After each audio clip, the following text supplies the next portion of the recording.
Woo! Hello, my friends. Hello. It's wonderful seeing you here in person. All these good guys here, good people. So nice. Isn't this an amazing place? Isn't this architecture, this feeling here? Who of you are the first time here? Good for you, good for you. And you, my friends from the virtual audience, welcome. I hope you will get this feeling here in this amazing location. I hope you will see the innovation power of this location, of this event location, of the BMW Welt. I hope you'll see also that it's a historic place. All these many super old cars, these collector's items, they are amazing. But we are not here to talk about old cars. We are talking about the circular economy. And let me just jump into it right away. Some of you may know that I accompanied the digital revolution since 30 years. Since 30 years, quite a long time. I have seen all these innovations around it, all. I saw the internet bubbles, I surfed the roller coasters of its successes, of its fails, of its amazing crashes. And I met, of course, the trailblazers and the visionaries of the digital world. Sometimes, I have to admit, I didn't even understand what they were producing or developing. But I felt, I even smelled it sometimes, that these guys, unfortunately, the internet beginning was a mainly guy thing, not female related, that they will change the world. Can you remember when we had 2009, Mark Zuckerberg at DLD? He presented his young company, Facebook. Who of you would have known that it will be later on play such an eminent role in the elections of our world? We had 2008 Craig Venter. Who of you would have known that out of this an amazing genome discovery, consumer products like 23andMe or trailblazers, scientific slide things came out of this human genomic discovery like CRISPR.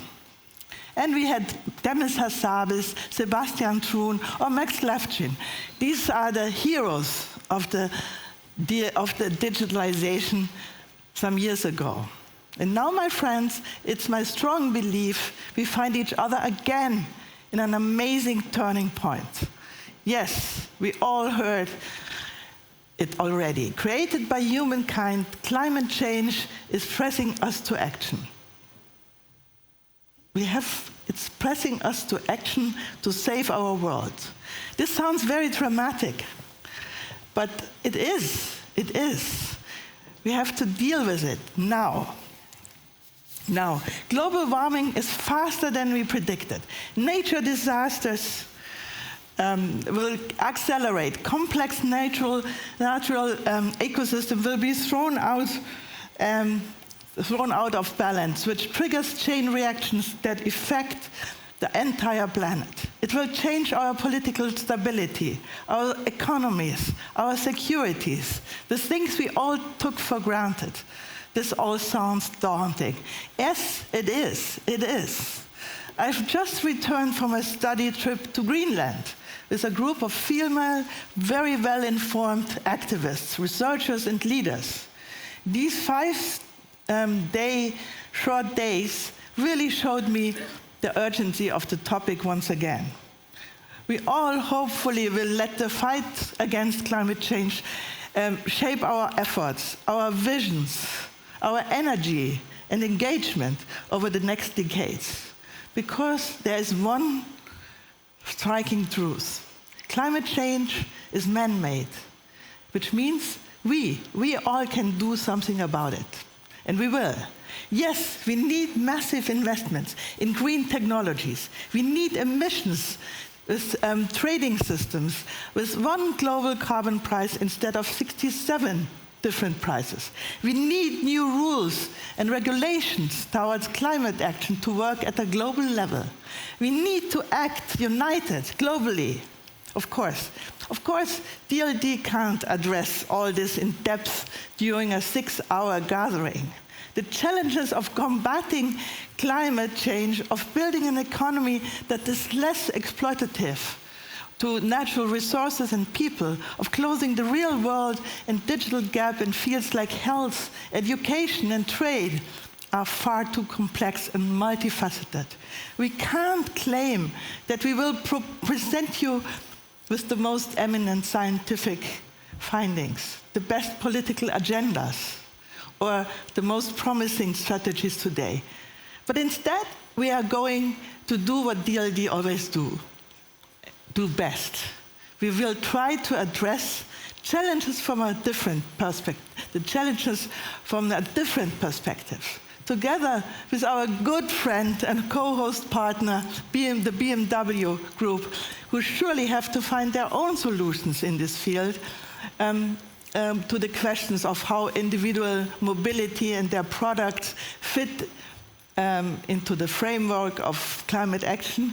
We want you to confront with a vision, and the vision is circularity. Last Friday, I met EU Commissioner President Ursula von der Leyen at a conference, and I quote her now from her speech. She said, "Circularity is a big word and a long way to go." To me, circularity is an incredible vision. It's a moonshot, a common goal, a mission. As you know, moonshots are always hopelessly ambitious. Putting the first human on the moon seemed an unachievable goal of the 1960s. But it did happen before the end of the decade. It happened because this ambitious goal had the power to unite different stakeholders, to collaborate at scale, to foster partnerships between the public sector, science, and business, to get citizens like you and me involved. The enthusiasm trickled down into every aspect of business and society, from fashion and product design through education to pop culture. That's exactly what the vision of a circular economy is to me. It's a catalyst for a necessary transformation we cannot longer deny. And it's vital for the future of our planet.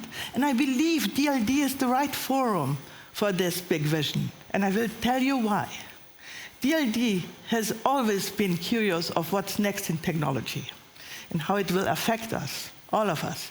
We always try to take an interdisciplinary view on an international scale to get a grasp of the bigger picture, pitch ideas and inspire.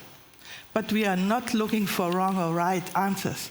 We just dare to ask questions. That's why artists, musicians, writers, and philosophers are also such an integral part of the DLD community, next to the trailblazers I mentioned earlier. Digitalization and its implications have made our world more connected, more participatory, more global, more educated. So let's use this knowledge.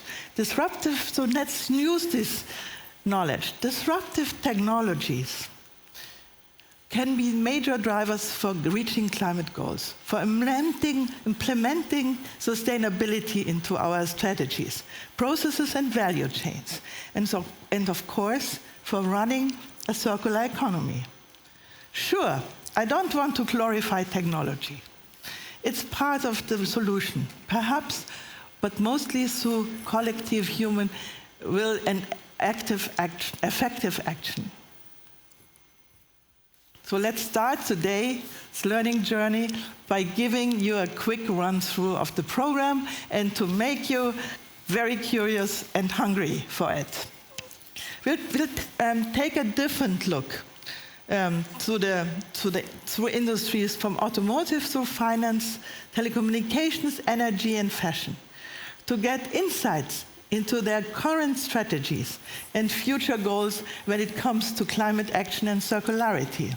How are they planning and manage the shift? And how are they going to involve customers, stakeholders, and employees alike? We hear from technology entrepreneurs who are building their businesses and products around serving not market-driven customer needs, but solving systemic problems of our linear economic thinking. We get some facts and figures from consultants and advisors who are also